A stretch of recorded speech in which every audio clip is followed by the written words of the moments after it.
Kita mulai saja ya. Assalamualaikum warahmatullahi wabarakatuh. Selamat pagi, salam sejahtera untuk kita semua. Salam sehat, semoga semuanya sehat. Sudah mendekati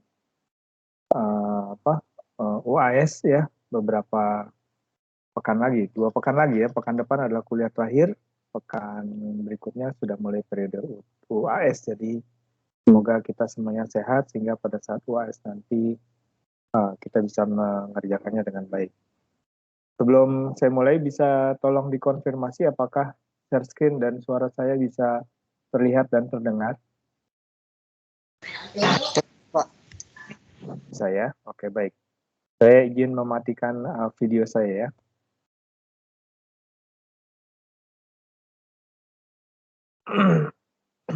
Baik, hari ini kita akan lanjutkan diskusinya. Kemarin mohon maaf saya tidak bisa hadir kuliah flip flopnya ya. Mudah-mudahan bisa tergantikan oleh Mbak Diva. Kebetulan ada tamu dari FMIPA UNS, mereka studi banding di UI, jadi saya diminta untuk menemani tamunya sampai jam 1 lah kira-kira dari pagi. Jadi mohon maaf sekali. Kita lanjutkan ya, jadi kita akan masuk pada chapter yang isinya tentang bagaimana hal-hal praktis yang harus kita perhatikan ketika kita mendesain sebuah rangkaian digital gitu ya. Kan kita sudah belajar banyak nih kemarin, ada flip-flop ya, kemudian ada encoder, decoder gitu. Memang ada yang masih belum sih ya, nanti sesudah flip-flop biasanya terus kita langsung masuk ke counter register gitu, karena itu semuanya basisnya adalah flip-flop. Kalau flip-flopnya kita pahami dengan baik, maka nanti ketika bicara diskusi tentang counter, tentang register itu menjadi mudah ya. Jadi silakan dibaca-baca lagi flip-flopnya, dipahami bagian-bagian yang belum paham, sehingga minggu depan ketika kita bicara counter maupun register jadi lebih mudah. Nah, hari ini kita akan mendiskusikan bagaimana prakteknya gitu ya. Ketika kita mendesain, membangun sebuah rangkaian elektronika digital, banyak hal-hal yang ternyata harus kita perhatikan ya. Yang paling sederhana saja, misalnya adalah tentang waktu gitu ya, waktu yang dibutuhkan misalnya oleh sebuah flip-flop untuk switch gitu ya, dari high ke low misalnya, dari kondisi 1 ke kondisi 0. Misalnya hanya butuh waktu 30 nanosecond gitu ya. Ini nggak ada apa-apanya Pak, nanosecond 30 nanosecond itu sekedipan mata saja gitu ya. Barangkali dari sisi kita sebagai manusia, dengan kasat mata kan katakan 30 nanosecond ini nggak ada apa-apanya gitu. Kedip mata aja jangan-jangan lebih besar dari nanosecond gitu ya. Tapi bagi rangkaian elektronik, bagi sebuah clock misalnya gitu ya, bagi sebuah counter, maka 30 nanosecond ini jadi penting. Misalnya rangkaian kita adalah rangkaian yang sekuensial gitu ya. Sekuensial artinya berurutan gitu, cascading gitu ya. Beberapa flip-flop kita cascading menjadi 10 misalnya. 10 flip-flop yang berurutan. Karena nanti pada pemakaiannya si flip-flop ini tidak dipakai tunggal gitu. Flip-flop itu biasanya dipakai berjejer, membentuk rangkaian counter, membentuk rangkaian register gitu. Nah, deretan flip-flop tadi kalau ada 10 maka satu flip-flop butuh waktu 30 nanosecond untuk flip dari high ke low atau dari low ke high, maka kalau ada 10 bisa jadi 300 nanosecond gitu ya. Nah, itu cukup banyak sebenarnya 300 nanosecond begitu bagi sebuah rangkaian digital. Nah, bagaimana kita mensikapinya gitu ya, bagaimana kita mengatasinya, kita coba ingin diskusikan nih gitu ya. Oke, kita mulai saja.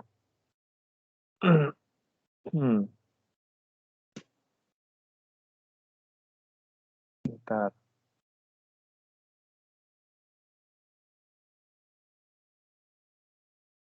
Oke, kita mulai saja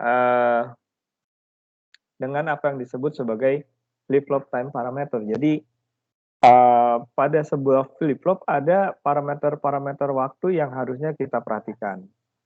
Contohnya begini nih, kita punya JK flip-flop seperti ini, kemudian ini adalah outputnya ini. Ini adalah outputnya, J dan K adalah inputnya. Lalu ada kaki yang kita berikan clock gitu ya, clock yang akan klik, clock, klik, clock, klik, clock gitu.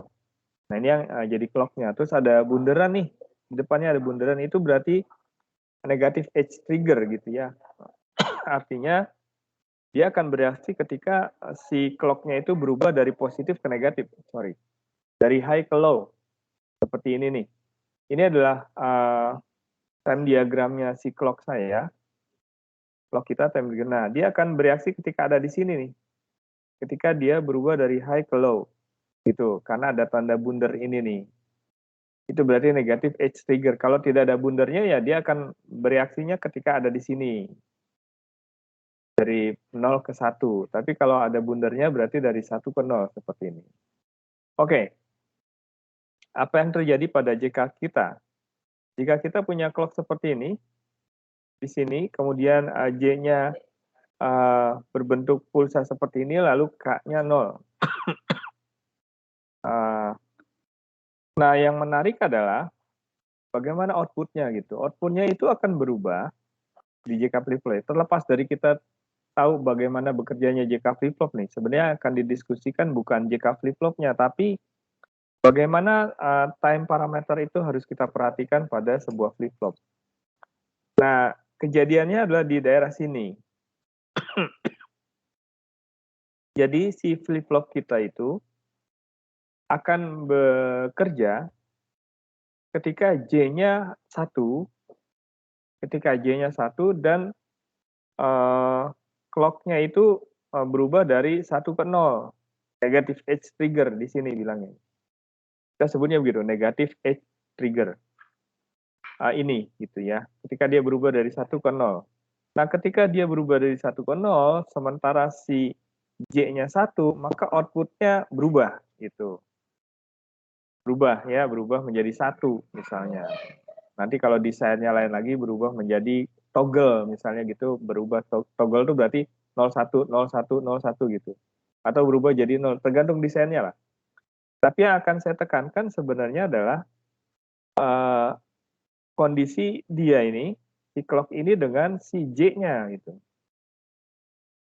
Yang kita lihat adalah yang kemudian disebutnya sebagai race condition gitu. Jadi sepertinya ada balapan nih gitu. Ada balapan, ada racing antara turunnya si clock yang ini dari 1 ke 0 dengan kondisi di sini gitu. Dia naik. Memangnya pas dia naik ini udah turun? Gitu loh pertanyaannya. Apakah ketika dia turun dia sudah 1? Jangan-jangan baru setengah 1 atau 1 tapi baru 2 nanosecond yang lalu misalnya gitu. Gitu ya. Nah, kondisi ini harusnya menjadi parameter yang kemudian kita sebutnya sebagai time parameter. Ada parameter waktu tertentu yang menunjukkan bahwa ini harusnya diperhatikan nih. Ketika dia turun, apa iya si J-nya sudah naik? Nah, waktunya itu kemudian kita sebutnya sebagai setup time gitu. Biasanya di datasheet-nya IC kita, misalnya nih 78LS76, dikasih tahu tuh setup time-nya misalnya 20 nanosecond misalnya gitu. Setup time-nya dia. Artinya ini output-nya akan berubah, jelas gitu ya. Kalau tidak jelas, ini yang kita sebutnya sebagai undetermined. Artinya 1 atau 0 nggak tahu karena kondisi setup time-nya tidak terpenuhi. Jadi yang dimaksud dengan setup time-nya itu begini. Kalau dia sebutnya 20 nanosecond misalnya, setup time-nya jika flip-flop saya. Itu maknanya ketika si konturnya ini turun, maka harusnya si J ini kondisi satunya itu paling tidak 1 kali setup time. Sudah berada dalam kondisi 1 selama 1 kali setup time. Artinya 20 nanodetik sebelumnya gitu loh. Kalau seandainya setup time-nya adalah 20 nanodetik, 20 nanodetik sebelum ini turun, dia sudah 1 nih si J-nya gitu. Udah 1 duluan gitu. Ya tentu saja kalau mau aman tidak situ gitu ya. Kalau mau aman tentu saja saya boleh katakan, oh satunya kenapa nggak di sini aja Pak? Gitu loh. Yang merah itu. Jadi satunya dari si merah itu deh gitu ya. Satunya di sini nih mulainya terus gitu Pak. Ini sih aman. Tapi kan nggak begitu kejadiannya gitu ya. Ini mungkin bisa 2 detik gitu atau 1 detik sebelumnya atau 100 nanosecond sebelumnya. Nah, si IC ini, si JK flip-flop ini kasih tahu paling tidak 1 kali setup time lah gitu. Berapa sih 1 setup time-nya? 1 setup-nya misalnya 20 nanosecond. Jadi si J ini harus sudah high setidaknya 20 nanosecond lebih dulu sebelum dia turun gitu. Tentu saja ketika kita bicara ini adalah negative edge trigger. Kalau seandainya kita bicaranya positif ya sebelum dia naik gitu ya gampangnya. Jadi ini yang kemudian kita sebut sebagai setup time. Sampai di sini ada yang mau tanya? Kalau didefinisikannya jadi begini nih, setup time adalah gitu panjangnya waktu, jadi lamanya waktu sebelum si si active clock-nya ini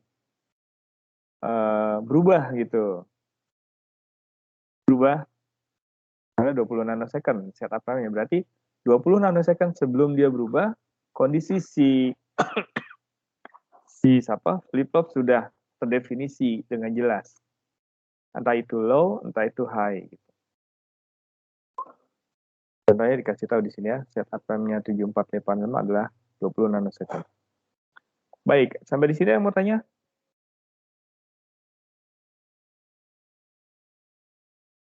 Tidak ada? Oke, kalau tidak ada satu parameter lagi yang namanya hold time. Gitu. Jadi ketika dia sudah satu, seberapa lama dia bertahan satunya gitu, itu juga penting gitu ya. Hold time-nya. Biasanya sih hold time-nya tidak begitu diperhatikan, misalnya 0 hold time-nya ya udahlah, yang penting 20 nanodetik sebelumnya sudah satu, terus begitu dia berubah ya ini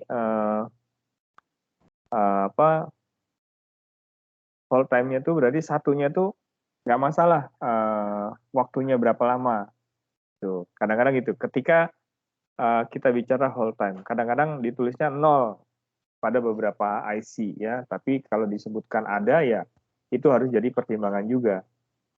Kita lihat contohnya deh ya, kita lihat contohnya, mudah-mudahan jadi lebih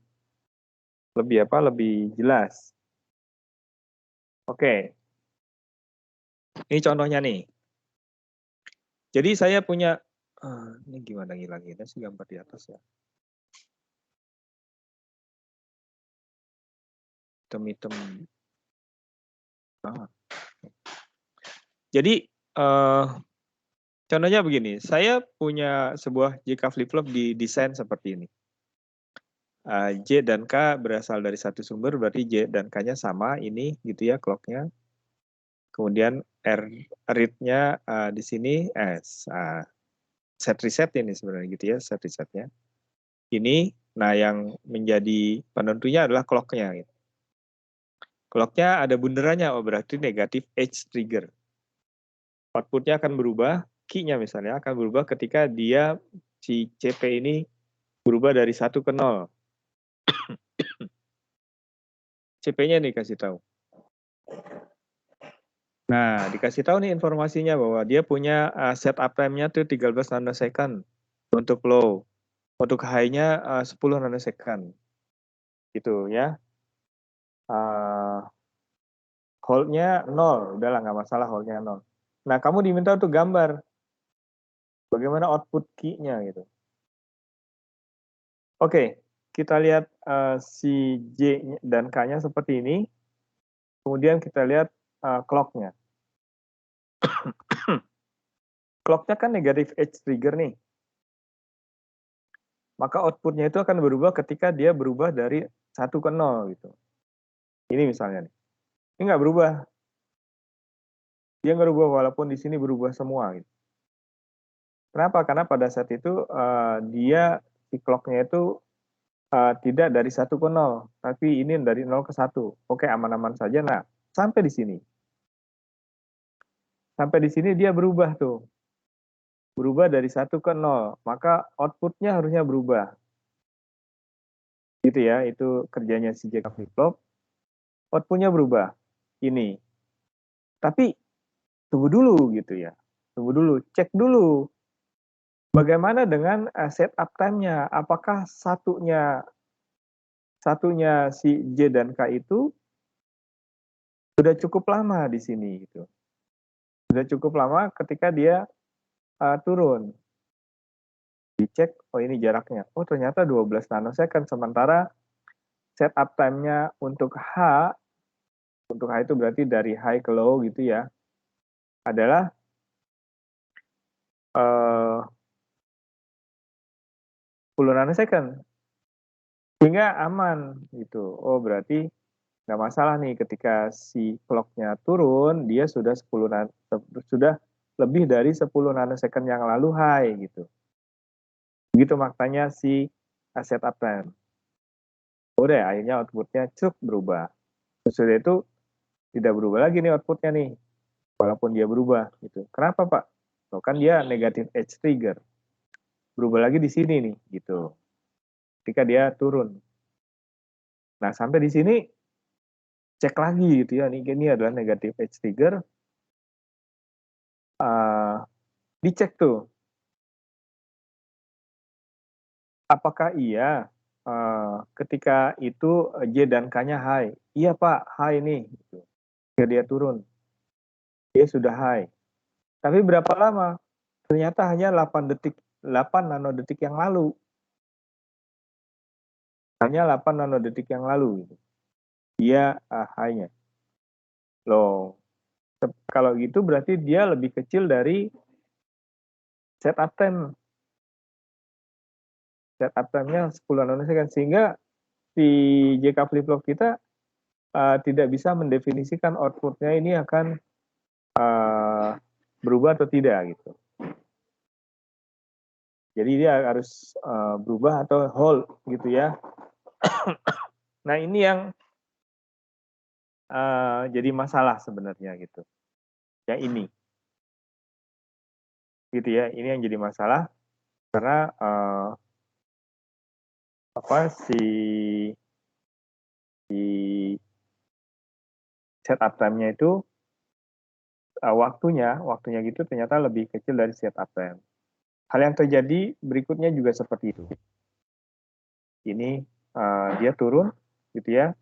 Tapi nah ini gitu loh. Ini adalah lamanya waktu dia high-nya itu juga pada saat itu dia kurang dari setup time-nya. Bukan kurang dari setup time-nya, setup time-nya tapi pada saat itu dia tidak high gitu ya. Begitu kira-kira bagaimana bekerjanya setup time yang harus kita perhatikan. Pak, kalau seandainya saya bekerja pada sinyal yang frekuensinya rendah kan nggak begitu masalah. Iya. Kalau kamu bekerja pada frekuensi yang ordernya, maaf, kilohertz, Pak saya bekerja hanya untuk flip flop yang ordernya cuma klip klop klip klop klip klop, lampu sein misalnya gitu ya, lampu sein kendaraan bermotor ya nggak masalah. Karena ini setup time-nya kan 10 nanosecond ya, itu bisa jadi periode JK kamu clock-nya lebih besar lagi, nggak masalah kalau itu. Sampai order megahertz juga nggak masalah. Ini kan akan bermasalah ketika kita bekerja pada order gigahertz gitu. Frekuensinya ya, nanosecond itu ya sekitaran gigahertz. Baru itu agak hati-hati. Begitu ya. Ini memang agak susah untuk dipahaminya. Mudah-mudahan sih tidak sesusah itu. Tapi kalau penasaran bisa dibaca lagi, diulang lagi, dibaca lagi, diulang lagi gitu. Pesannya buku katanya gitu. Baik, ada yang mau ditanya? Silakan.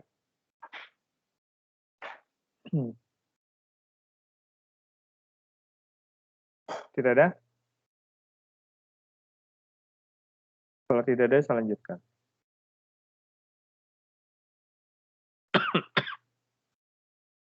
Ini contoh yang lain, ya. Contoh lain, saya punya JK flip-flop seperti ini. Antara K-nya digroundkan, lalu clock-nya dengan J dijadikan satu. Oh, jadi satu nih.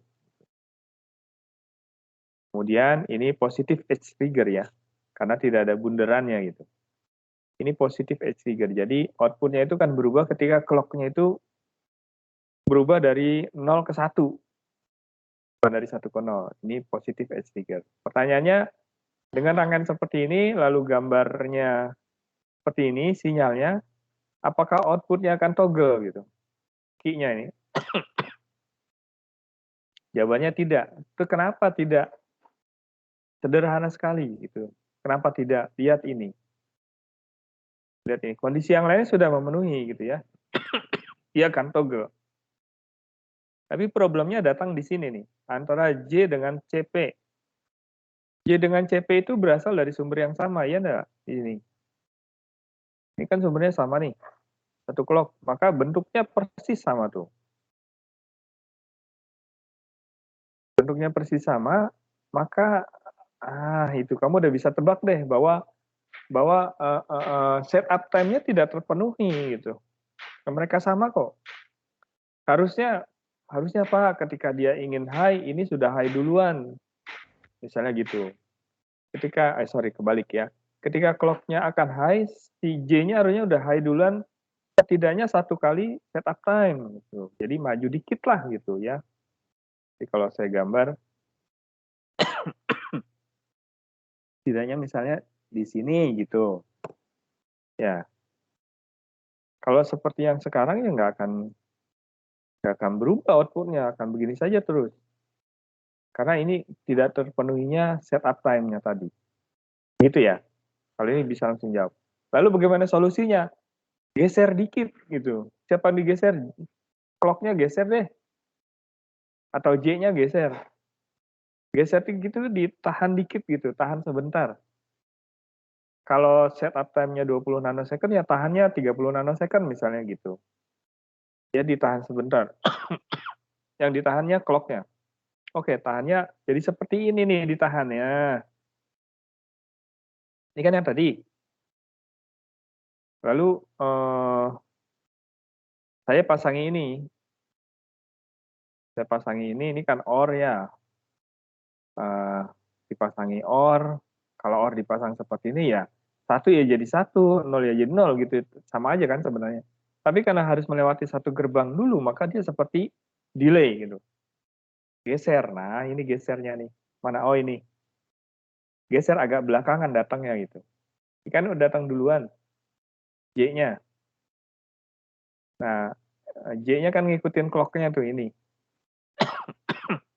Ini dia clock-nya gitu. J-nya langsung nih sesuai dengan clock-nya. Ini dia.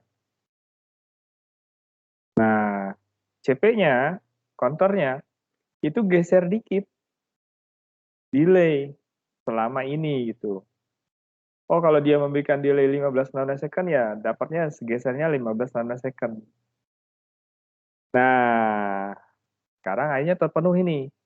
Ketika C-nya high, maka J-nya sudah high 15 nanosecond yang lalu gitu. Sudah high 15 nanosecond yang lalu. Ini dia gitu ya.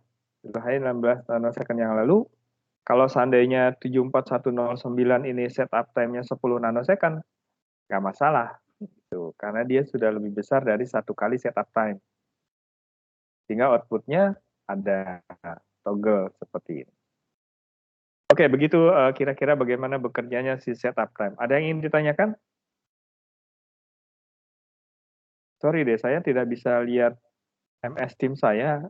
Tolong dikonfirmasi apakah share screen dan suara saya masih tetap terdengar dan terlihat. Masih terdengar dan terlihat, Pak. Oke, baik, nggak apa-apa. Saya khawatirnya saya udah bicara panjang lebar ternyata jaringannya terputus gitu. Karena saya nggak lihat MS Team saya. Oke, silakan jika ada yang ingin disampaikan. Apa saja ya, tanya boleh, komplain boleh. Saya mau nanya, Pak. Boleh, silakan.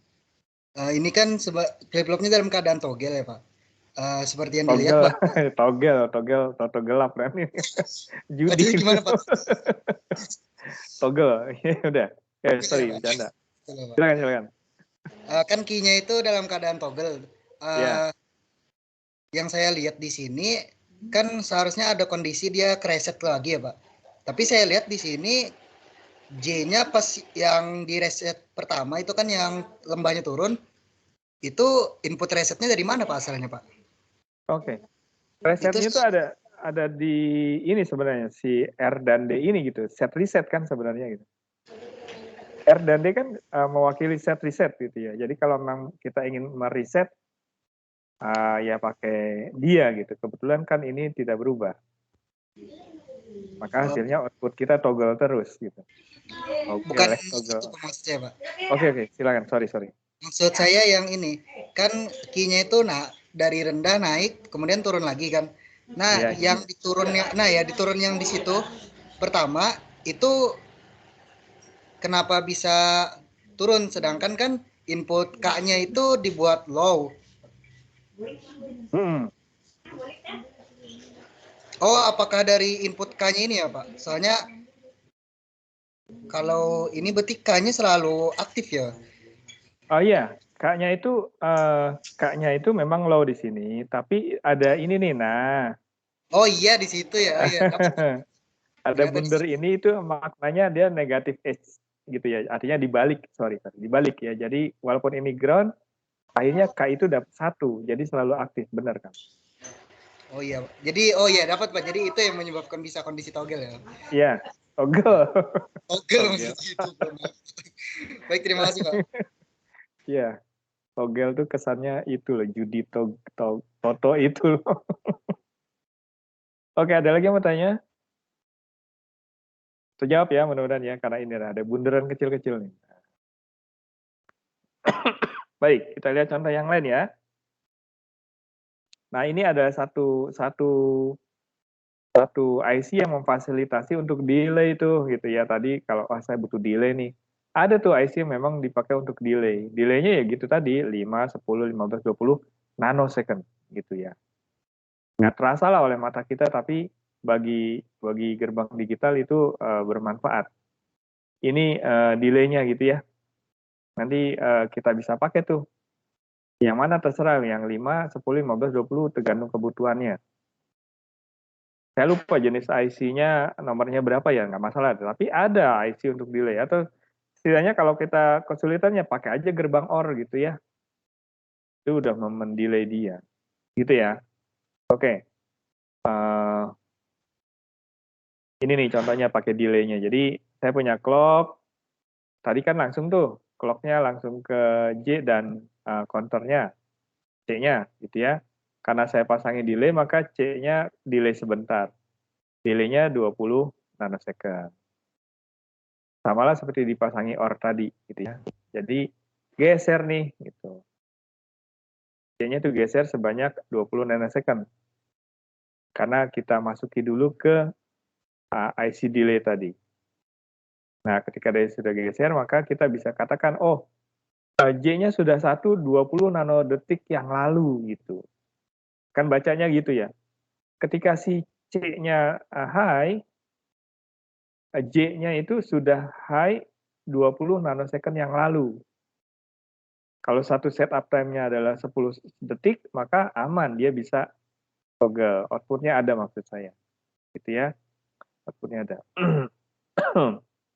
Baik, itu kira-kira bagaimana kita mengatasi problem setup time yang sebenarnya kelihatannya sepele ketika kita bekerja pada clock yang frekuensinya rendah, tapi ketika frekuensinya tinggi jadi bermasalah. Ini ada satu soal nih. Menarik nih. Soal-soal ini ada di buku semua ya, kamu bisa baca-baca deh. Dia kasih gambar seperti ini gitu.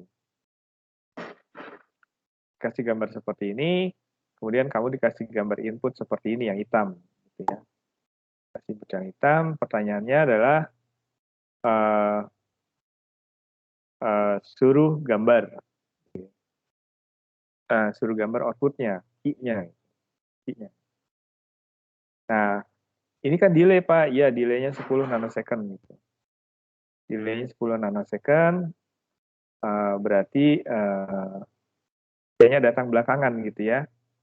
C-nya datang belakangan 10 nanosecond setelah J-nya. Ini ada inverternya ya, bundaran, hingga dia dibalik. Tidak sama dengan clock, tidak sama dengan J, karena dia ada bundaran dibalik.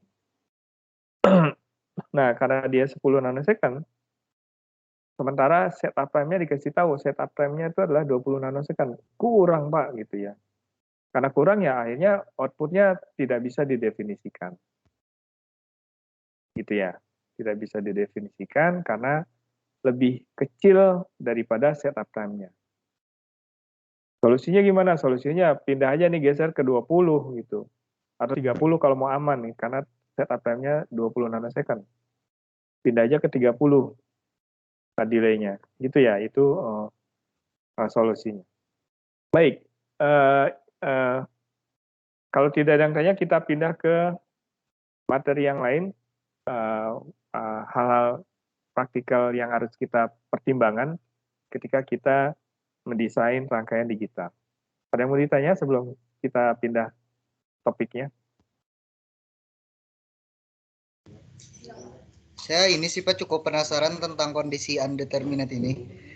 Itu kalau misal kita aplikasikan, dia akan menghasilkan output acak atau bagaimana Pak? Iya, benar. Acak gitu ya Pak? Itu tadi, namanya undetermined jadinya ya, kita tidak tahu dia high atau low atau toggle secara teratur gitu ya. Kalau tadi kan ada yang bertoggle secara teratur gitu. Nah, akhirnya kalau dengan kasat mata gitu ya, misalnya kita lihat counter kita, kalau ini bicara counternya jadi nggak karuan gitu. Acak, bener. Dan ini kan berulang ya, kalau ini sifatnya clock kan gitu ya. Ini kan clock nih. Kalau dia berulang terus, maka ya seperti itu terus gitu. Jadi solusinya tidak harus, IC-nya rusak nih misalnya gitu ya. IC-nya rusak, tapi jangan-jangan problemnya si tadi nih ya, setup time-nya bermasalah.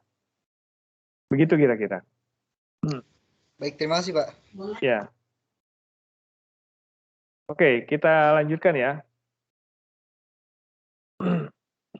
Ada satu jenis IC digital yang kemudian kita sebutnya sebagai Smith trigger.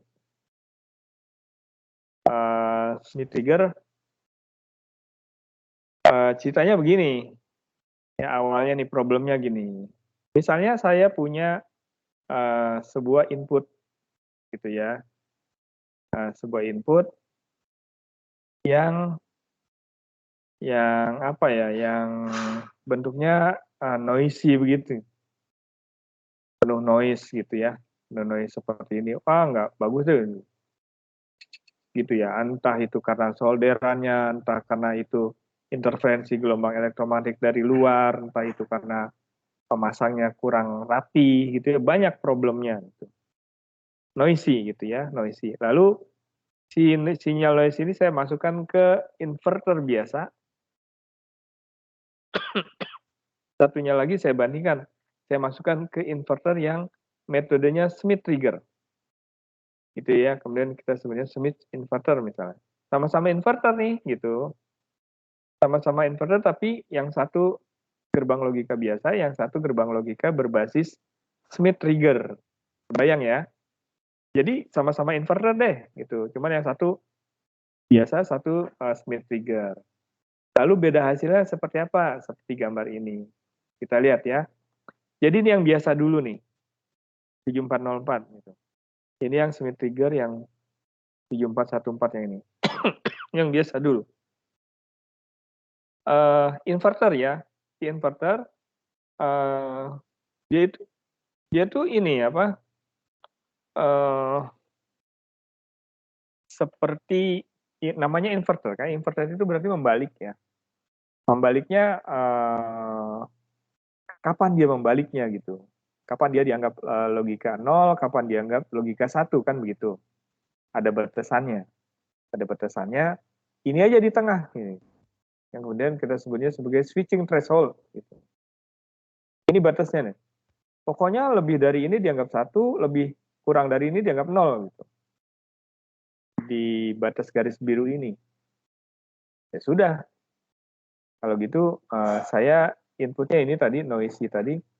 Oh, ini di bawah batas nih masih. Oke, ini dianggap input yang 0 karena dia inverter jadi 1. Gitu. Terus ada sinyal di sini nih. Nah, ini sebenarnya yang gangguannya.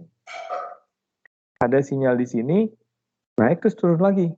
Oh, ketika naik dia lebih dari batas ambang, maka dianggap dia input input 1, outputnya jadi 0 yang bawah ini.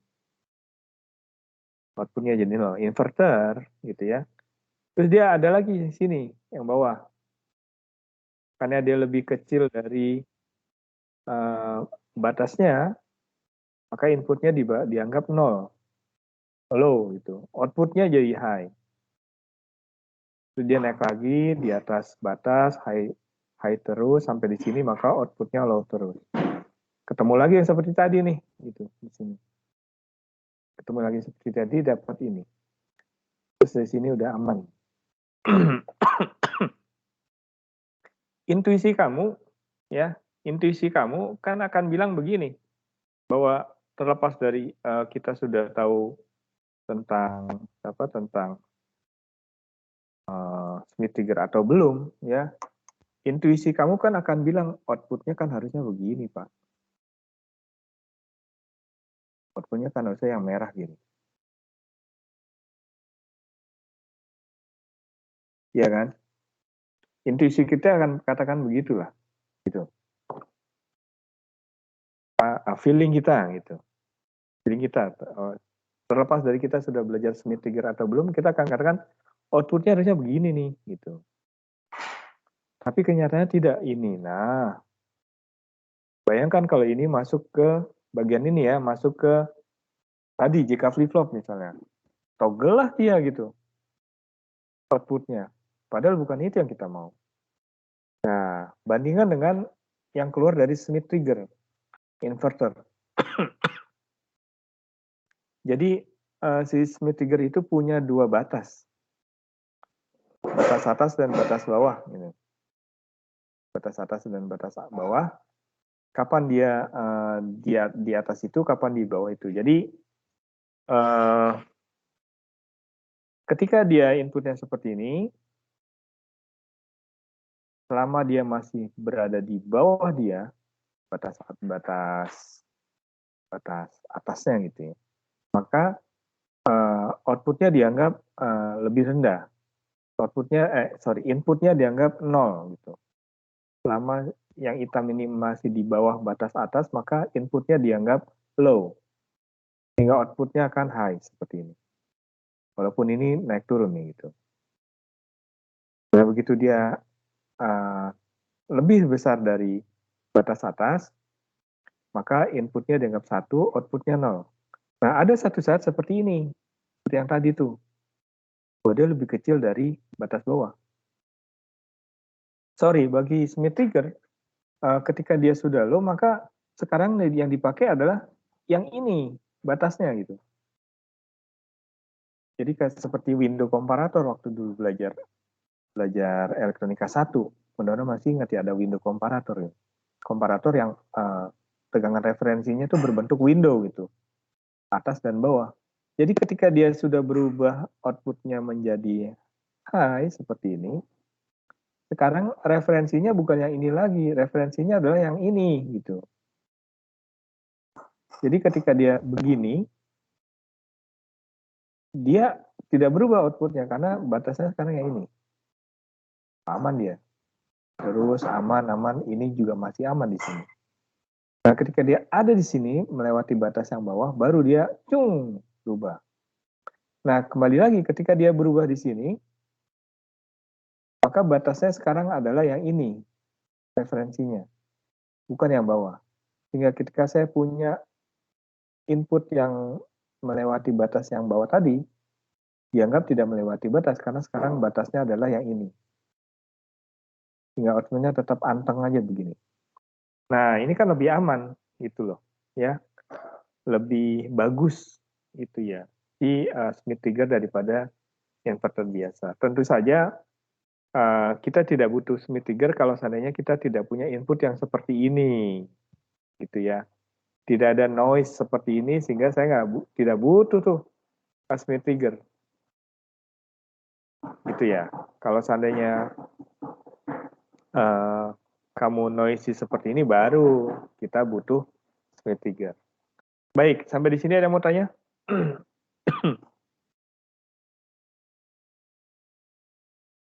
Nah, si Smith trigger itu ya sama ya, ada NAND-nya, ada N-nya, ada macam-macam gitu. Serinya. Tinggal kita mesti cek dia Smith trigger bukan gitu ya. Inverternya Smith trigger bukan, seperti inilah ya. 7404 adalah inverter biasa, sementara TTL biasa gitu ya. Ini adalah 7414 juga inverter tapi berbasis Smith trigger. Baik, ada yang mau tanya sampai di sini?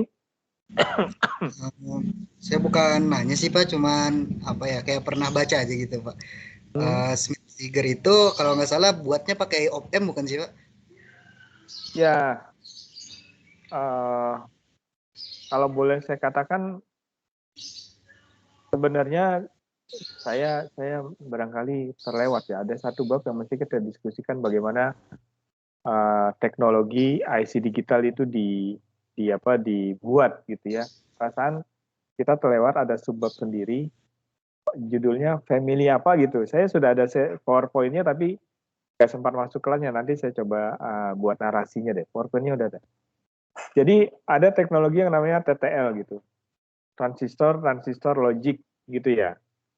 Jadi kita membangun gerbang logika and or lain-lain berbasis transistor. Maka terus bilangnya transistor logic gitu. Barangkali itu yang biasa nih, yang ini nih. Ada juga teknologinya CMOS, waktu itu kita perasaan sudah dibicara ya, yang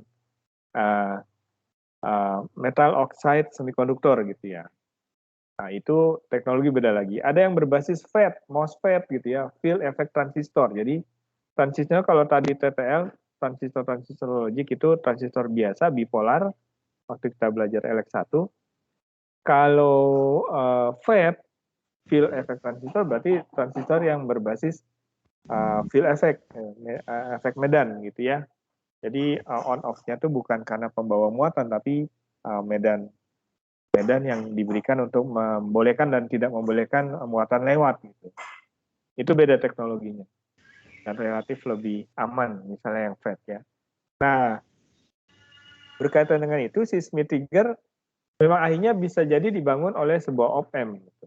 Tapi op-ampnya sendiri kan kalau kita telusuri lebih jauh lagi, nah op-amp kan juga dari transistor dalamnya Pak. Iya sih gitu ya. Jadi kalau dikejar lagi ke sana nanti ada yang protes. Sama aja Pak, kalau dibilang dari op-amp juga dari transistor dalamnya gitu.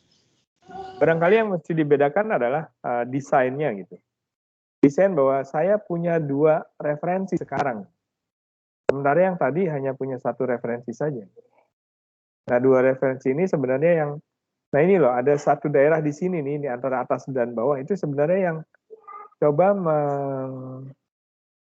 mengatasi problem tadi, noise tadi. Kemudian desainnya juga dia akan, ketika dia kondisinya sudah low, maka referensinya pakai yang ini. Ketika dia high, referensinya pakai yang atas lagi gitu. Jadi tegangan referensinya berubah-ubah. Dan itu memang ada di desain window komparator kalau dulu belajar op-amp. Mirip-mirip seperti itu.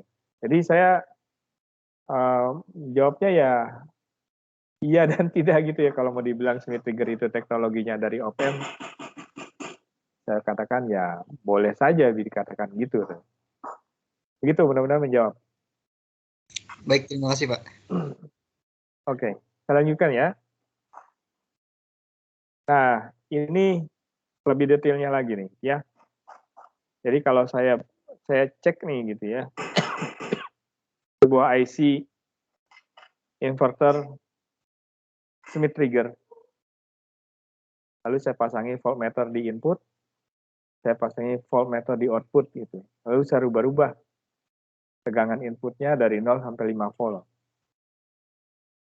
Nah, ini adalah inputnya nih. Jadi inputnya saya naikkan, kemudian saya turunkan gitu. Gitu ya. Nah, ini adalah tegangan tadi batasnya, batas atas, batas bawahnya tuh. 1,7 dengan 0,9. Kalau ini dibuat lebih lebar lagi, ya ini bergeser nih high dan low-nya gitu. Ini dengan ini belum tentu sama jadinya. Terus kita kenalnya sebagai duty cycle waktu itu ya, kalau saya tidak salah. Kita pernah belajar duty cycle waktu belajar op-amp. Perbandingan antara ini high dengan low-nya dalam satu periode itu seberapa banyak gitu ya. Harusnya kan sama besar. Sama besarnya tentu saja tergantung ini nih. Jadi ketika inputnya high, mulainya kapan Pak? Ya mulainya awal sedikit terus sudah high aja. Inputnya high, maka referensinya pakai yang ini. Outputnya high, maka referensinya pakai yang 1,7. Ketika inputnya lebih besar dari 1,7, outputnya low, 0. Pada saat itu referensinya yang ini yang dipakai. Yang dipakai ketika dia lebih kecil dari melewati batas ini, outputnya berubah lagi. Begitu sih. Nah, ini yang menjadi salah satu cirinya gitu ya, delta V selisih antara batas atas dan batas bawah. Nah, biasanya peristiwa ini, bagaimana input berubah menghasilkan output yang berubah dikaitkan dengan batas atas dan batas bawah, dijadikan satu kurva sendiri yang namanya kemudian kurva histeresis karena bentuknya seperti histeresis nih gitu. Begitu ya. Sumbu X-nya adalah tegangan input, sumbu Y-nya adalah tegangan output. Gini. Ini kan akhirnya jadi seperti simbolnya si trigger. Ini ya, sama ya. Nah, bagaimana bacanya ini?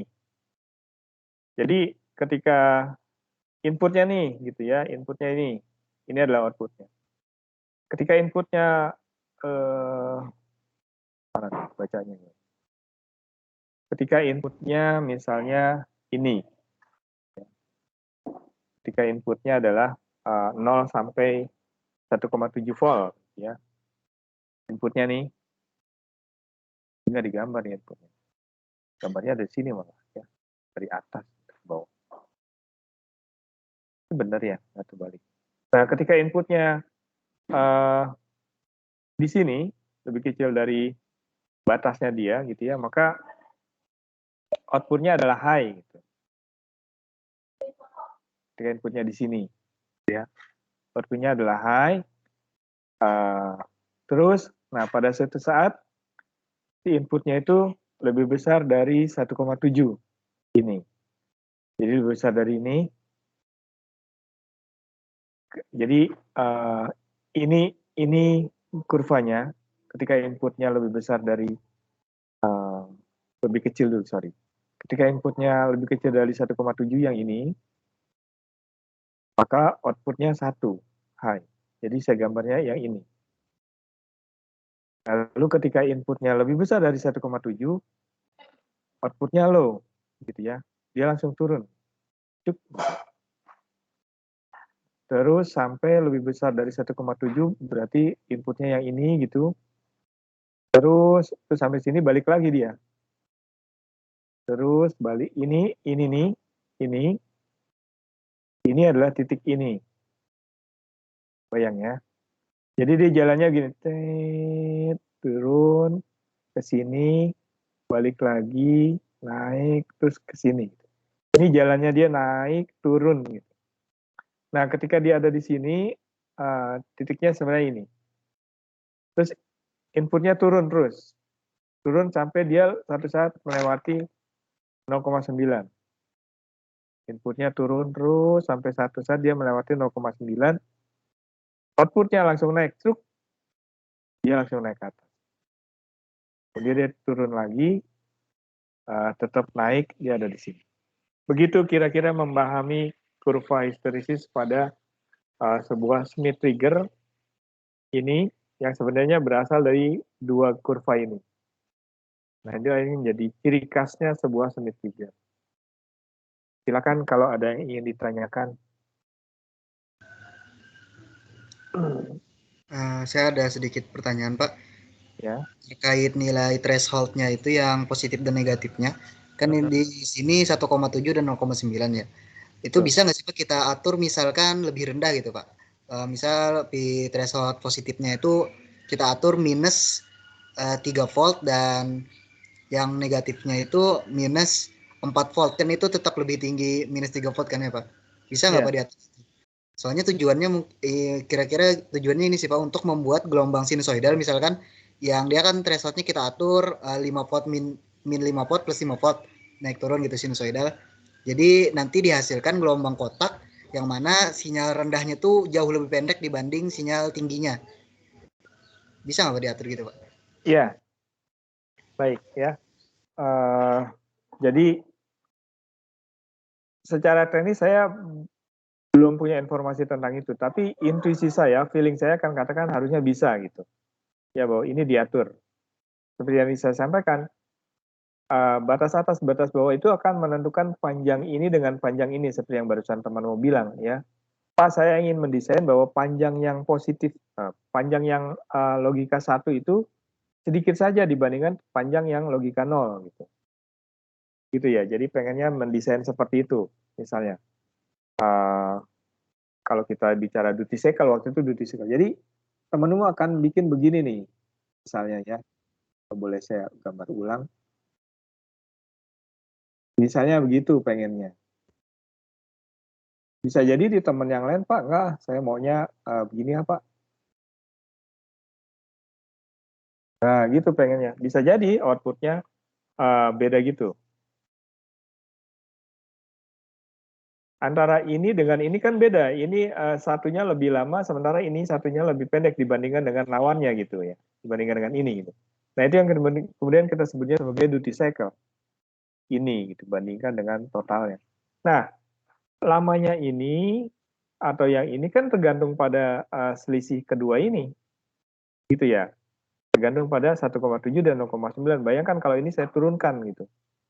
Atau 1,7 ini saya naikkan, maka ini geser nih. Geser lebar sempitnya gitu. Dari sini ke sini. Itu bisa diatur dengan mengatur dia gitu. Itu yang ditanyakan oleh teman kamu barusan. Apakah bisa sih Pak Smith Trigger diatur-atur nih batas atas batas bawahnya? Sehingga kalau ini saya atur-atur, saya punya lebar ini yang beda-beda seperti ini dan ini gitu. Begitu ya, itu yang ditanyakan oleh teman kamu.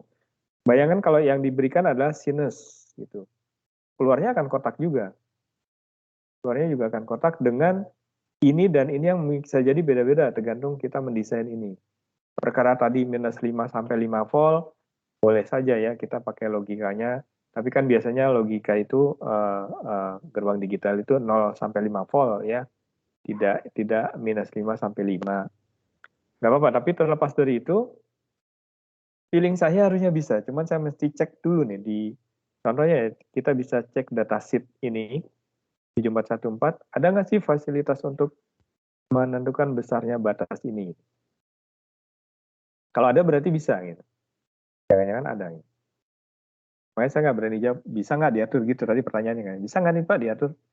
Saya masih cek dulu datasheetnya ya. Contohnya itulah, coba cari datasheet 7414, lihat apakah ada fasilitas untuk input tadi, batas atas, PT plus dan PT minusnya disebutin nggak di situ gitu. Kalau bisa dia sebutkan 0 sampai 5, 0 sampai 5 berarti kita bisa variasikan. Begitu ya, mudah-mudahan menjawab. Jadi saya tidak pastikan karena saya belum pernah bekerja dengan ini. Jadi saya tidak bisa jawab bisa atau tidak gitu.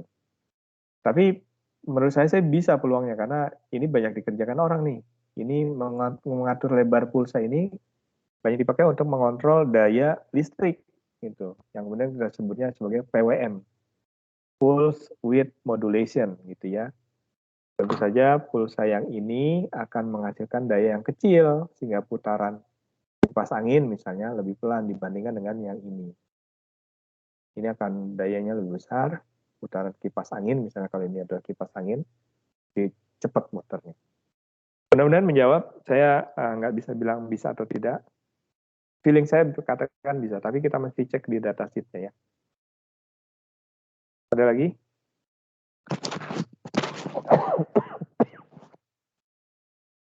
Tidak ada? Cukup Pak, terima kasih Pak. Nah ini yang sinusnya nih, barusan ditanya oleh teman kamu tuh. Ada tuh sinusnya tuh. Nah ini barusan kamu pikirkan ya. Sinusnya tuh. inputnya sinus minus 4 sampai minus 4 sampai 4 gitu. Kalau nggak ada dioda, anggaplah nggak ada dioda, dia akan begini. Gitu ya. Outputnya akan ini. Nah, lihat tuh kelihatan nih beda nih. Ini dengan ini kan nggak sama. Logika 1 dengan logika 0-nya tidak sama lebarnya. Nah, itu yang ingin teman kamu tadi tanyakan, Pak, lebar ini bisa saya atur nggak sih gitu. Dengan mengatur-atur nilai ini. Ini hampir sama dengan yang barusan kamu tanya ya. Cuman sekali lagi kita mesti cari tahu nih. Bisa nggak dia diatur? Di sini sekali lagi disebutnya 1,7, 0,9. Nggak tahu ini contoh di buku ini atau ada yang lain gitu ya. Ini contoh yang lain nih. Bentuk inputnya gitu. Di atas 1,7. Ini kayaknya 1,7 sama ya. Ini 0,9. Di atas ini, oh enggak, ini kondisinya sekarang sedang low. Maka ketika dia ada di sini, referensinya adalah yang ini, 0,9. Sehingga dia akan low terus, ketika dia lebih kecil daripada 0,9 baru dia high. Ketika high, referensinya adalah yang batas atas. Selama dia masih di bawah batas atas, dia akan tetap high, satu saat terus lebih besar dari ini berubah lagi. Itu contoh-contoh Smith trigger yang ada.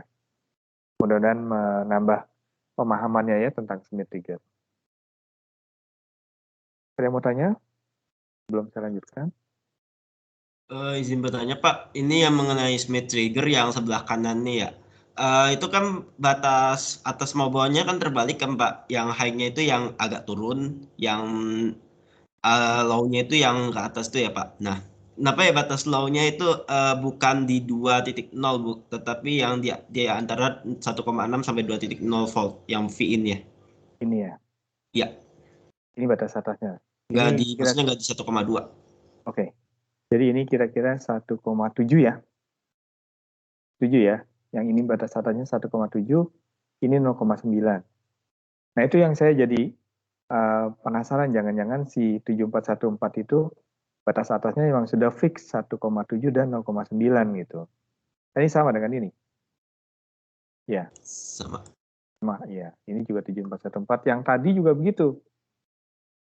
Nah, yang 7414 ini juga 1,7 dan 0,9. Jadi, maksud saya, pertama barangkali memang fix 7414 itu batas atas, batas bawahnya 1,7 dan 0,9. Kedua, menjawab pertanyaannya, kenapa nggak 2, Pak? Kenapa? Gitu ya. Karena itu tadi, jangan-jangan memang itu desainnya 7414 sebesar itu. Atau, kebetulan aja di contoh ini kita pakainya 1,7 dan 0,9. Sebenarnya jangan-jangan bisa diatur gitu, sesuai dengan kebutuhan usernya.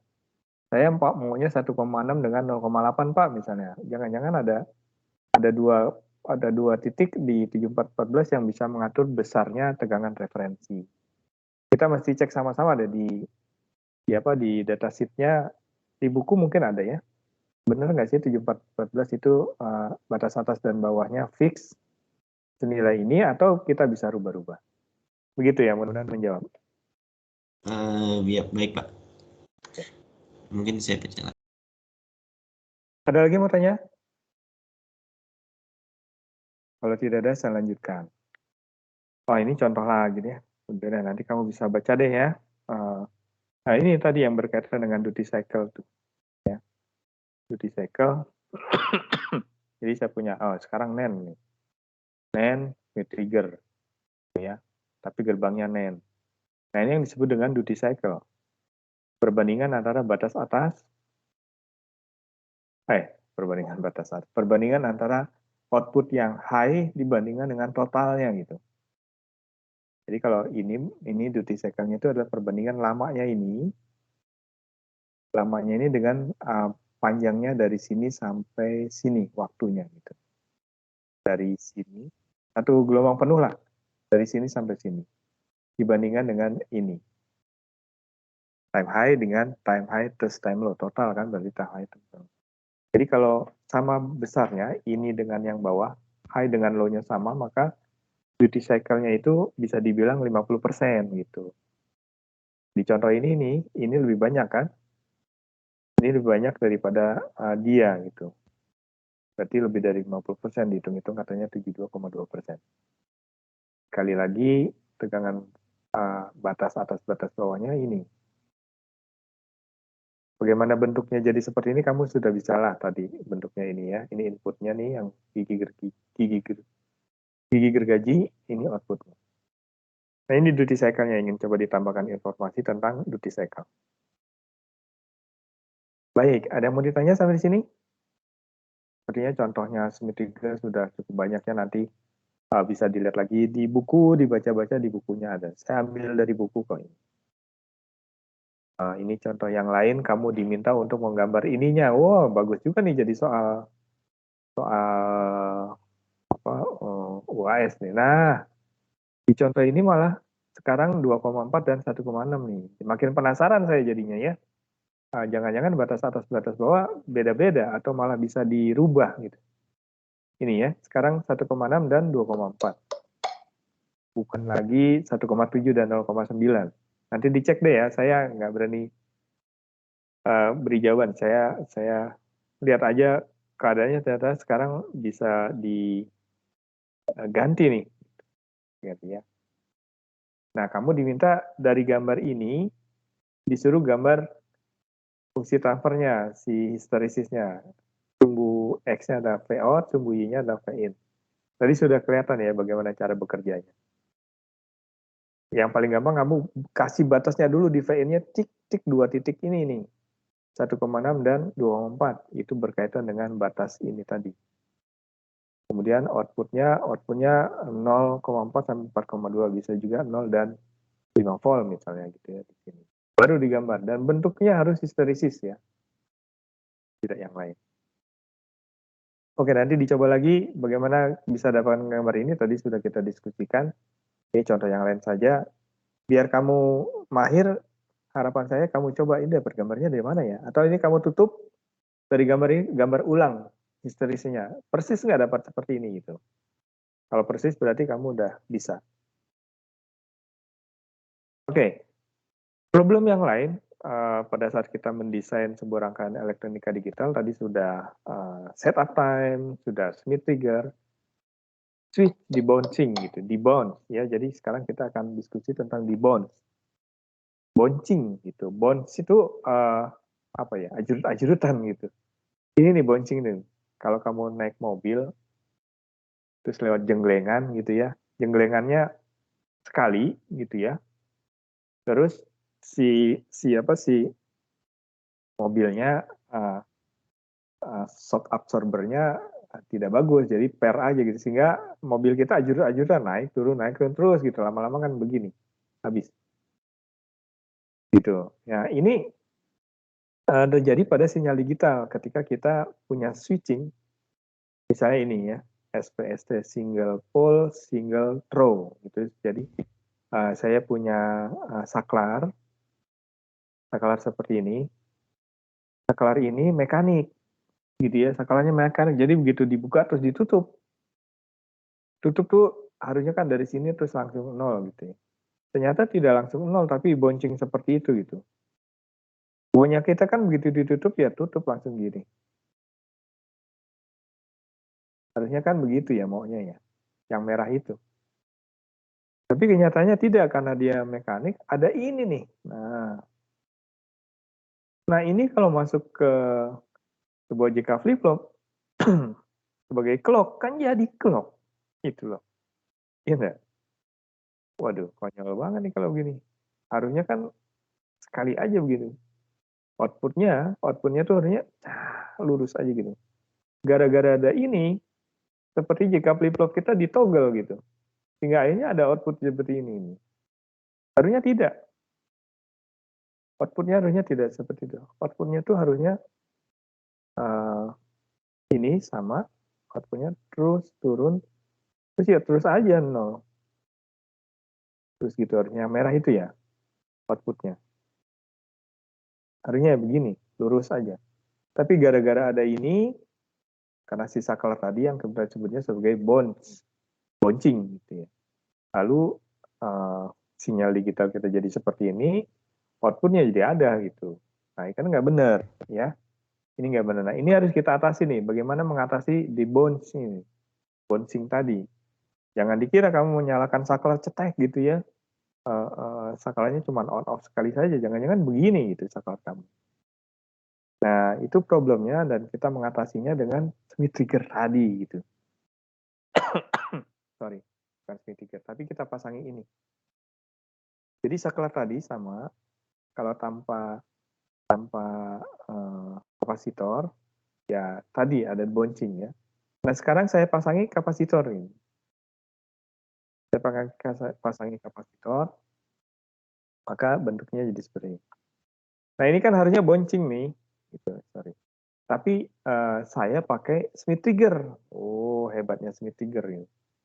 Karena saya pakai Smith trigger tadi, contoh-contoh Smith trigger begitu. Ketika ada noisy, lewat tuh noise-nya. Tidak menghasilkan output. Nah, si bouncing yang ini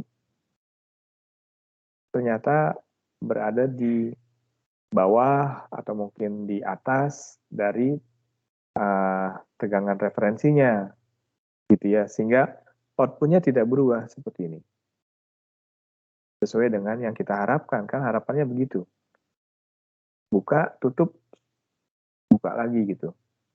Ya, ketika dibuka, tutup, buka lagi. Harusnya kan pengennya begitu. Tapi karena ada ini, terus kita atasi dengan memasang Smith trigger.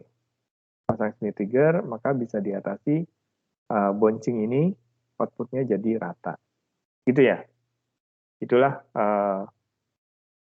salah satu manfaat dari Smith trigger untuk mengatasi bouncing. Kalau kamu saklarnya, kalau kamu jarang pakai saklar mekanik sih nggak masalah ya. Ini kadang-kadang problemnya itu tadi saklar mekanik gitu ya. Sekali saja sih.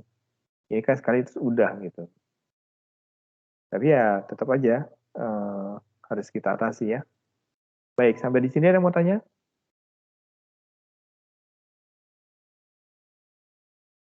Halo, masih ada kamu di situ ya?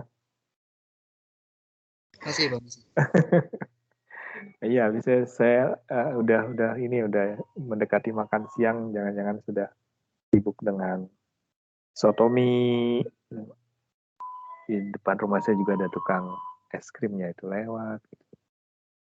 Masih ada ya, sabar. Kita, tuh kan, tukang es krim walls lewat.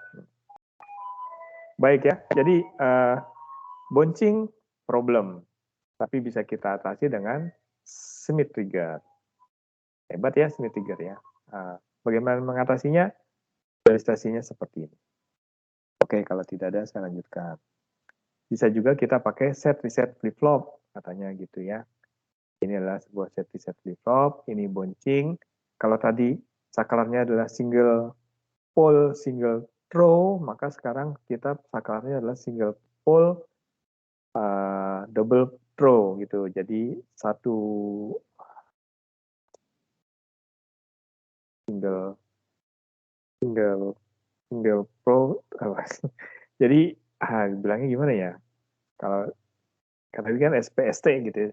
Jadi ini sekarang dua gitu kondisinya, bisa ke atas atau ke bawah gitu deh, gampangnya ya. Itu hanya penamaan saja. Nah, ketika dia berubah dari A ke B gitu ya, nah kita ketemu ini. Dari B ke A kita ketemu ini. Nah ini sebenarnya kita bisa atasi dengan pakai flip flop. Kalau kita nggak punya Smith trigger, pakai flip flop juga bisa. Jadi ya pakai flip flop, RS flip flop, set, reset gitu kan ya. Di reset, udah reset aja semua nggak berubah. Ketika dia naik, set ya di set semua, tidak berubah gitu ya. Nah itu cara-cara mengatasi bouncing.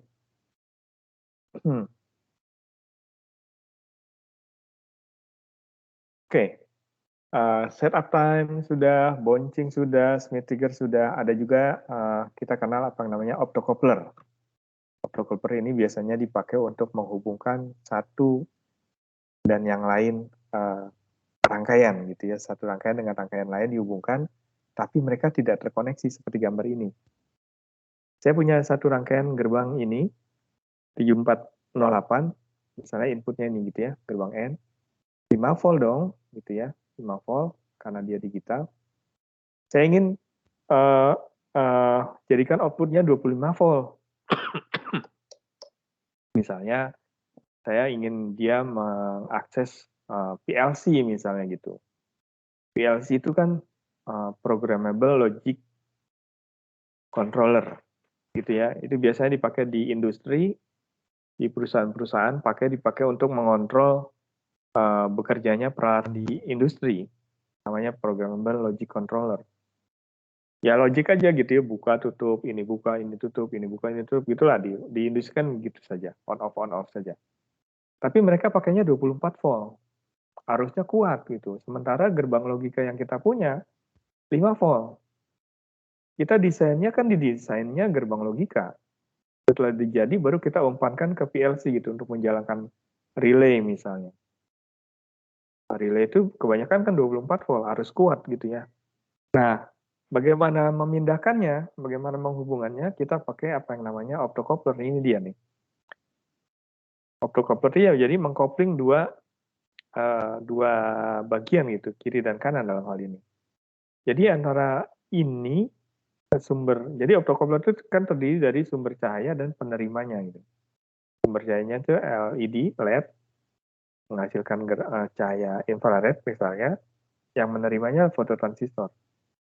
Jadi dia memancarkan cahaya, terima. Nah, beneran tidak terhubung nih antara bagian yang kiri dengan bagian yang kanan. Berarti yang bagian kiri aman gitu ya. Yang bagian kanan juga aman. Yang ngeri kan sebenarnya kiri, karena di kanan itu harus kuat, tegangannya tinggi. Yang bagian kiri harus lemah, tegangannya 5 volt. Kalau dihubungkan langsung dengan dia, yang 25 volt kan bahaya. Nah, karena kita couple dia dengan optocoupler, maka tidak terhubung langsung.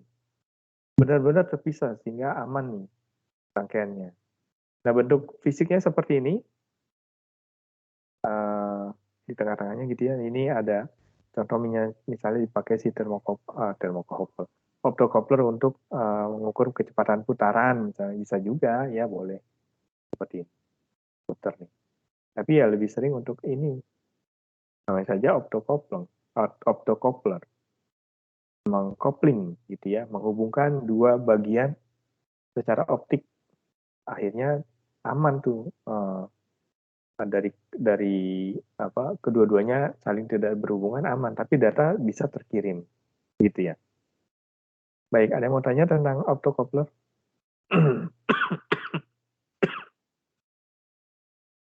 Tidak ada. Makin siang makin tidak ada yang tanya. Contoh yang lain adalah yang bisa dipakai adalah MOSFET.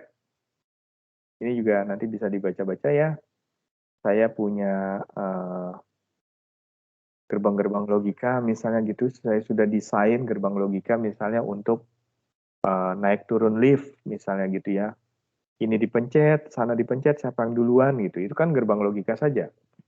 Ini dipencet, sana masih ada 2 lift, yang satu lantai 5, satu lantai 7, ada orang di lantai 3 pengen ke atas. Yang menjemput lantai 5 atau lantai 7 nih liftnya nih misalnya gitu. Nah, itu adalah logika yang dimainkan. Logika itu ya kita desain pakai gerbang logika. Nah, gerbang logikanya setelah kita desain kan harus menjalankan motor di lift tadi. Tadi mirip seperti tadi lah. Nah, kalau tadi kita pakai optocoupler, sekarang kita pakai MOSFET. Gitu. MOSFET yang bisa mendrive, bisa menjalankan relay. Ini relaynya. Nah, relay itu nanti menjalankan motor. Gitu ya. Nah, ini sumber gerbang logika yang tadi sudah kita desain, menjalankan MOSFET-nya, nanti MOSFET-nya itu akan menggerakkan relaynya. Nah, relaynya itu nyambung atau tidak. Nyambung atau tidak itu berarti motornya bergerak atau tidak gitu ya.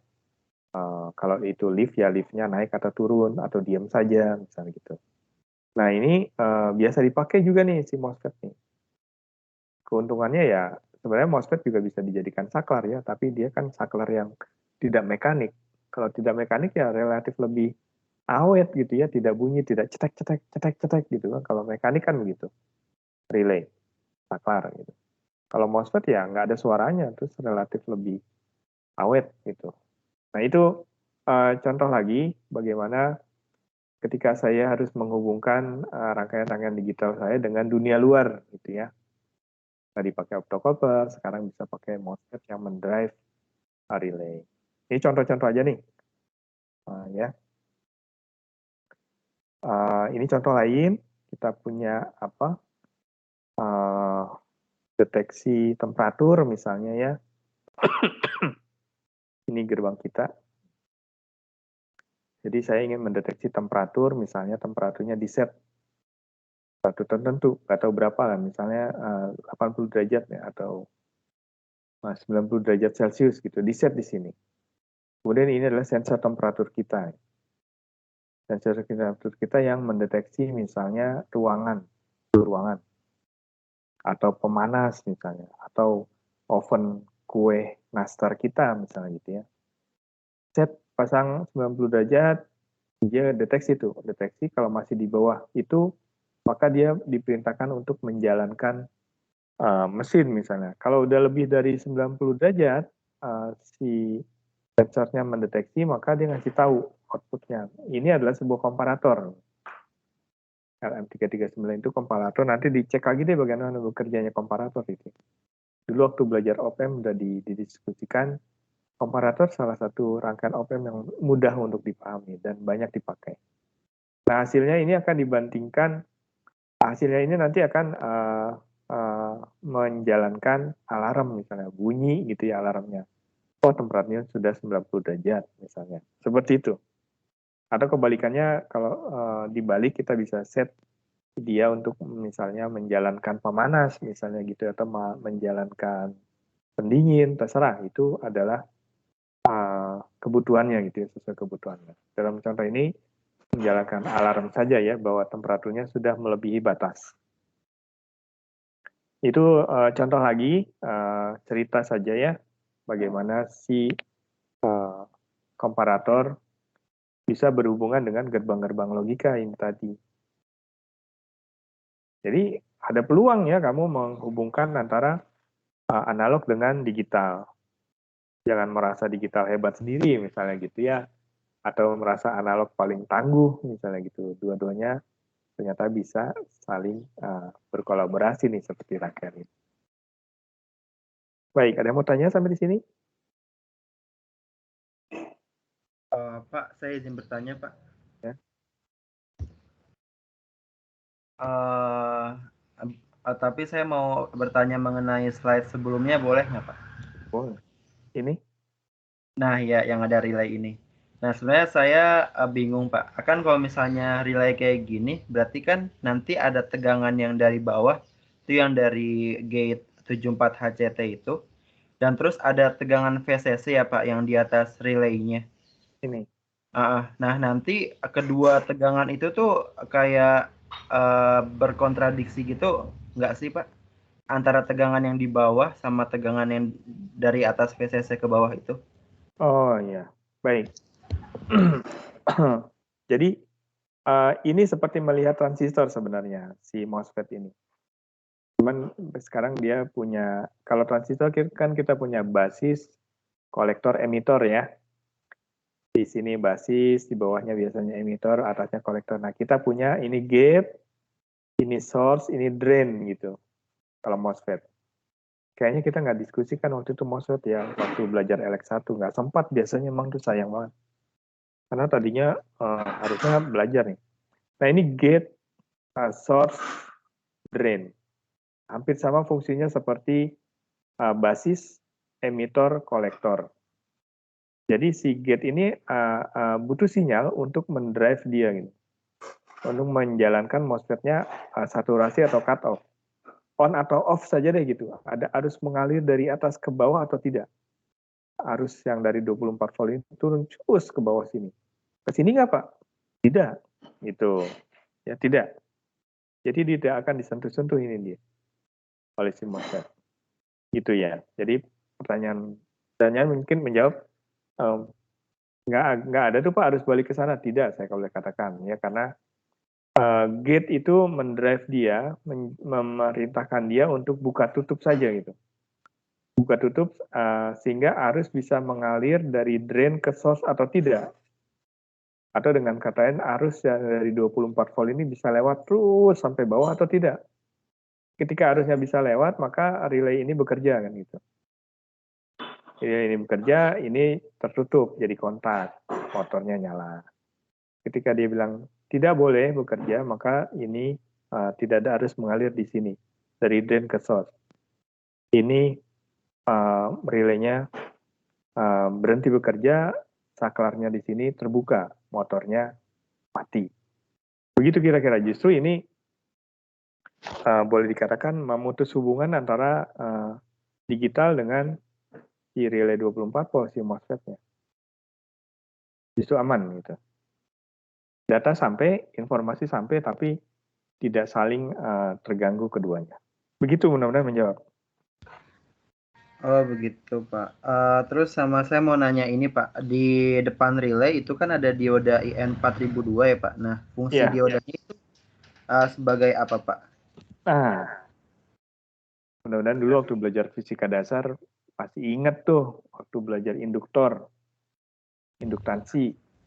Dulu fisika dasarnya kan ada ya, belajar ketika kita belajar induktor, ada yang namanya induktansi diri gitu, self inductance gitu ya. Jadi ketika induktor kita berikan arus, sebenarnya dia punya arus yang balik gitu. Arus yang balik. Nah, arus balik ini kan sebenarnya bahaya gitu. Kalau dia terus kemana-mana itu sebenarnya yang kamu takutkan juga tadi ya. Arus baliknya sebenarnya. Nah, arus balik itu difasilitasi oleh si dioda nih. Udah jangan balik tapi suruh lewat sini gitu. Gitu. Ya, jadi arus baliknya itu dikasih jalan yang apa ya? Jalan yang lapang gitu ya oleh dioda ini. Jadi kalau mau ditanya untuk apa dioda? Untuk pengaman. Pengaman dari siapa? Dari arus balik karena saya punya induktansi di sini. Ada lilitan di sini yang kalau diberikan arus pasti dia punya arus balik. Arus baliknya itu lewati sini sehingga tidak merusak rangkaian yang di depannya. Begitu, mudah-mudahan menjawab. Iya, berarti supaya untuk menjaga itunya ya Pak, biar tidak ada arus yang berlawanan gitu. Betul. Akibat dari induktornya. Ya. Oke Pak. Terima kasih Pak atas jawabannya. Baik. Ada lagi yang mau tanya? Kalau tidak ada, kita sampai di halaman terakhir nih. Di buku itu disebut-sebut sedikit tentang MIMO. MIMO. Saya nanti siang pengen ngajar MIMO, mahasiswa S2. MIMO itu multiple input, multiple output ini. Tentang apa? Artificial intelligence, tapi ke bawah-bawah ya. Ini MEMS. Micro electromechanical system gitu. Ini sekedar cerita saja ya. MEM itu sekarang jadi apa ya? Jadi hot issue lah gitu. Bahwa semua peralatan elektronika kan menjadi lebih kecil gitu ya. Lebih kecil. Bayangkan sekarang saya bisa mengukur tekanan darah tanpa harus pakai pompa yang diikat di tangan gitu ya. Cuman ditempel di jam tangan aja saya bisa tahu berapa detak jantung saya sekarang kan gitu. Nah itu sangat berkaitan dengan apa yang namanya MEMS tadi. Micro Electro Mechanical System. Jadi sekarang orang berlomba-lomba untuk membuat sensor serta transdusernya kecil gitu. Kecil sehingga kita bisa mendeteksi kondisi tubuh, terutama dipakainya ya. Biasanya dipakai untuk mendeteksi yang berkaitan dengan kondisi tubuh, bisa jantung, bisa urin, bisa insulin, bisa glukosa, kolesterol misalnya gitu, atau detak jantung, respirasi, pernapasan. Nah itu banyak dilakukan orang. Saya lihat beberapa teman-teman mengerjakan itu, ada Pak Prawito, Pak Sasta, Pak Arif Darmaji, termasuk saya. Sekarang saya sedang mengembangkan, sedang coba belajar sensor yang berbasis elektrokimia itu. Sensor ini jadi tambahan aja nih ya. sensor berbasis elektrokimia. Jadi saya punya 3 elektroda bentuknya seperti ini misalnya. 1, 2, 3, ini 3 terpisah ya. Elektrodanya bisa kita buat, bisa kita beli, tapi terus kita enhance gitu ya, kita buat lebih bagus lagi. Nah, elektroda ini dibuat kecil. Lalu saya ingin, namanya elektroda kan berarti dia mesti terendam cairan elektrolit. Nah, elektrolitnya itu misalnya saya ingin mendeteksi kandungan insulin pada tubuh manusia. Kan penting tuh ya glukosa. Sekarang ini orang kalau ngetes glukosa ya mesti ke mana? Ke laboratorium, kemudian dimasukkan ke peralatan yang besar, baru dapat nilainya berapa glukosa insulin. Nah, saya pengennya dari keringat aja gitu. Kalau tadi darah yang diambil, dari keringat aja gitu. Kalau bisa juga jangan urin misalnya. Urin kan susah, saya harus ke toilet dulu, keluarkan urin baru diukur. Kalau pakai keringat kan enak, nih dia, ditempel aja nih kulit nih gitu. Ini kulit lalu saya tempel tuh, saya tempel elektroda saya ini. Tapi bagaimana mengumpulkan cairannya kan gitu. Elektrolitnya kan harus merendam 3 elektroda ini. Sorry ini. Elektroda ini kan harusnya terendam. Ini probe untuk keluar kabel ya. Jadi yang diukur yang di sini. Nah, itu harus terendam cairan nih elektrolitnya untuk tahu dia insulinnya bagaimana. Saya pakainya cairannya ya keringat deh, keringat badan. Keringat tubuh akhirnya si sensor saya bisa letakkan di tangan gitu. Bayangkan kalau bisa nempel di tangan, kan saya jadi punya seperti jam tangan gitu ya. Jam tangan yang bisa mendeteksi berapa banyak insulin yang ada di tubuh saya. Oh, itu bermanfaat sekali untuk mendeteksi berapa banyak insulin. Katanya itu salah satu bagian tubuh yang menentukan kesehatan manusia gitu. Nah, ini sekarang sedang saya kerjakan dengan mahasiswa bimbingan saya S1 dan S2 instrumentasi dan material. Bagaimana saya membuat sensor berbasis elektrokimia, harapannya sih bisa mendeteksi insulin tadi. Tapi dari keringat, jangan dari urin gitu ya. Kalau dari urin lebih repot, apalagi darah gitu. Pengennya dari keringat lah, sehingga saya bisa tempel di kulit langsung. Nah, problemnya adalah bagaimana mengumpulkan keringatnya sehingga cukup cairannya untuk menjadi cairan elektrolit. Ada desain beberapa paper gitu ya, desain itu pakai kertas misalnya. Nah, metode pengukurannya kita kenalnya sebagai cyclic voltammetry. Nanti bisa dicek deh cyclic voltammetry yang gambarnya seperti bebek ini. Beberapa dosen di Departemen Fisika mengerjakan ini untuk tujuan berbeda ya. Ada yang orang teman-teman material itu mengerjakannya untuk mendeteksi korosi. Pak Bambang, Bu Anawati itu bekerja ini, cyclic voltammetry. Saya, orang instrumentasi, bekerja ini untuk melihat performan dari sensor elektrokimia tadi. Beda-beda deh, tapi yang dia ukur sama. Nah, itu sedikit cerita saja apa yang sedang dikerjakan saya dikaitkan dengan yang sedang menjadi hot issue sekarang, MEMS ya. Ceritanya banyak ada di buku, kamu bisa baca. Atau kamu bisa cari paper-paper yang berhubungan dengan ini. Aduh, masih semester 3 Pak, masih panjang Pak, nggak apa-apa deh. Biar semangat kuliahnya ya, biar semangat sekolahnya, biar rajin belajarnya. Oke, sepertinya ini halaman terakhir. Ada yang ingin ditanyakan?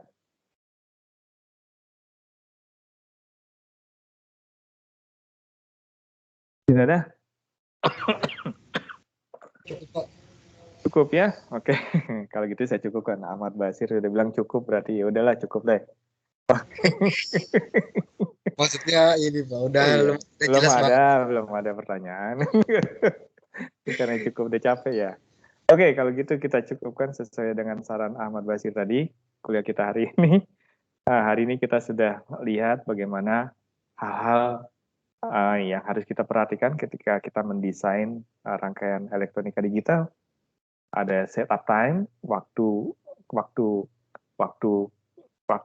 kedatangannya ya gitu, kondisinya akan berubah sebelum waktu itu terpenuhi.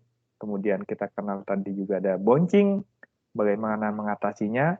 Ada Smith trigger yang ternyata sangat-sangat bermanfaat untuk mengatasi bouncing salah satunya. Kemudian ada optocoupler, ada MOSFET yang dipakai untuk mengkoneksi dengan dunia luar. Terakhir sedikit cerita tentang MEMS yang sangat menarik sebenarnya. Ini bisa kombinasi antara kamu yang suka material dengan kamu yang suka instrumentasi. Kita bangun MEMS gitu ya, sensor. Banyak tuh sensor bisa mendeteksi misalnya mendeteksi napas manusia misalnya. Pengennya sih lebih jauhnya bisa mendeteksi seperti itu ya, seperti yang teman-teman dari UGM tuh apa namanya deteksi COVID-19 itu ya. Itu juga saya rasa berbasis. Oke, kalau tidak ada yang tanya, sekian dulu kuliah kita hari ini. Sampai ketemu lagi minggu depan di kuliah terakhir. Tetap semangat, tetap jaga kesehatan. Saya cukupkan. Wassalamualaikum warahmatullahi wabarakatuh. Selamat siang semuanya. Waalaikumsalam warahmatullahi wabarakatuh.